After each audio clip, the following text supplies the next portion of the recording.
देख रहे हैं हिमाचल न्यूज 24/7। हिमाचल प्रदेश में 7वें चरण में 4 लोकसभा और 6 सीटों पर विधानसभा उपचुनाव होने हैं। कांग्रेस उपाध्यक्ष नरेश चौहान ने बताया कि 9 मई को मंडी से विक्रमादित्य सिंह और कांगड़ा से आनंद शर्मा अपना नामांकन भरेंगे। वहीं 10 मई को हमीरपुर से सतपाल रायजादा और 13 मई को शिमला से विनोद सुल्तानपुरी नामांकन भरेंगे। उन्होंने बताया कि चुनावी प्रचार के दौरान लोगों का भारी समर्थन कांग्रेस पार्टी को मिल रहा है। 1.5 साल के कार्यकाल में सरकार ने प्रदेश में कई विकास कार्य किए हैं। उन्होंने कहा कि धर्मशाला विधानसभा के उपचुनाव का टिकट 1 या 2 दिन में घोषित हो जाएगा। देखिए, 9 तारीख को मंडी पार्लियामेंट्री के लिए विक्रमादित्य जी नॉमिनेशन करेंगे और उसके बाद एक बड़ी जनसभा मंडी शहरी मंच में, जिसमें हज़ारों कार्यकर्ता समर्थक, जिसको माननीय मुख्यमंत्री जी भी उसमें शामिल रहेंगे, हमारी पार्टी के अध्यक्ष भी हैं और सीनियर लीडर्स। और 9 तारीख को ही आनंद शर्मा जी, जो हमारे प्रत्याशी है कांगड़ा चंबा पार्लियामेंट्री से, उनका भी नॉमिनेशन है, जो तकरीबन 1 बजे के करीब 12:30-1 बजे कांगड़ा में धर्मशाला में होना है। और माननीय मुख्यमंत्री जी और सीनियर लीडर्स उसमें भी शामिल रहेंगे। तो कल हमारे 2 नॉमिनेशंस हैं। उसके बाद 10 तारीख को जो है हमीरपुर पार्लियामेंट्री से जो हमारे प्रत्याशी हैं सतपाल रायजादा जी, वो नॉमिनेशन करने जा रहे हैं। और शिमला पार्लियामेंट्री के जो कैंडिडेट हैं विनोद सुल्तानपुरी जी, वो शिमला में 13 तारीख को जो है अपना नामांकन भरेंगे समर्थकों के साथ, नेताओं के साथ। तो ये तो चुनाव की जो बात आपने कही, चुनाव जोरों से प्रचार आगे बढ़ रहा है।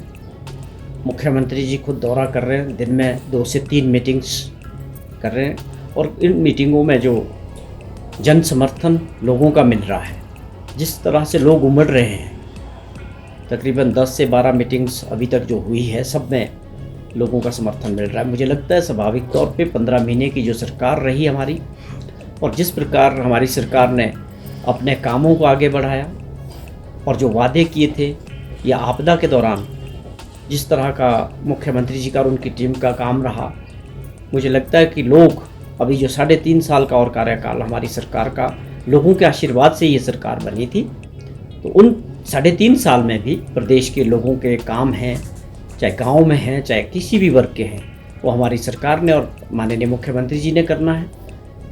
ये प्रदेश की जनता और मतदाता इस बात को अच्छी तरह से समझता है कि कांग्रेस की सरकार को 5 साल के कार्यकाल के लिए हमने चुना है।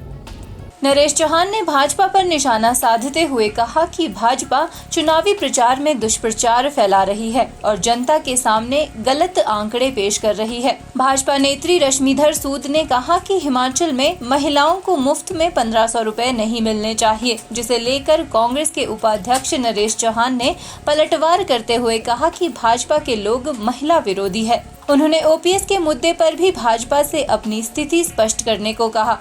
लोकसभा चुनाव को लेकर नरेश चौहान ने कहा कि देश के अंदर चुनावी प्रचार के दौरान एक बदलाव का माहौल दिख रहा है। लोग अब इस जुमलेबाज सरकार को बदलना चाहते हैं। भाजपा लगातार मुख्य मुद्दों से ध्यान को भटका रही है। बौखलाहट है भाजपा के नेताओं में।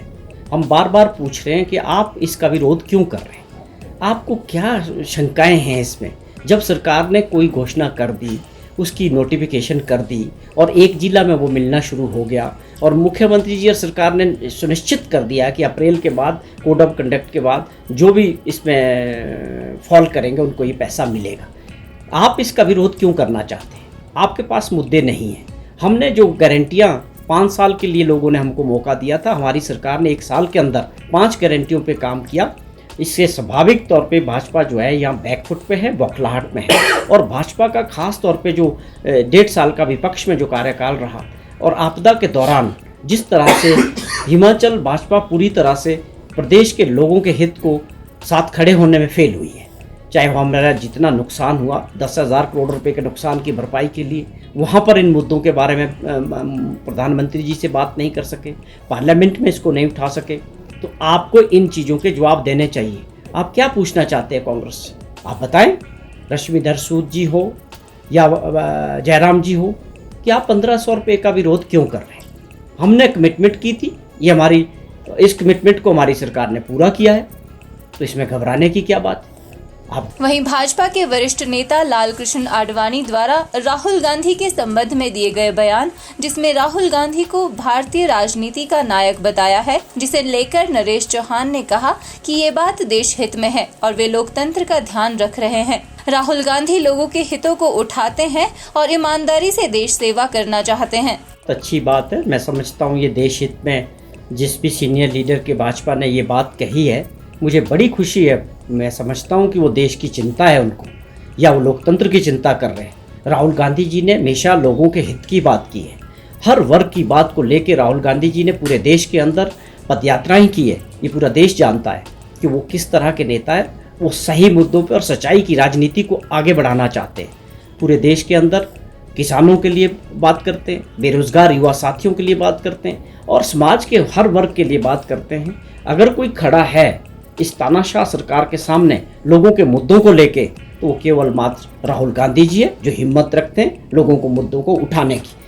तो वो जिनने भी इस बात को समझा है, मुझे लगता है आज देश का मतदाता और देश की जनता भी इस बात को समझ रही है कि राहुल गांधी जैसे नेता की ज़रूरत, जो सच्चाई और ईमानदारी से देश की सेवा करना चाहते हैं और हर वर्ग के लिए जो ज़रूरतमंद लोग हैं उनके लिए काम करना चाहते हैं, आज हमें ऐसे नेता की ज़रूरत है। हिमाचल न्यूज़ 24/7 के लिए शिमला से सपना शर्मा की रिपोर्ट।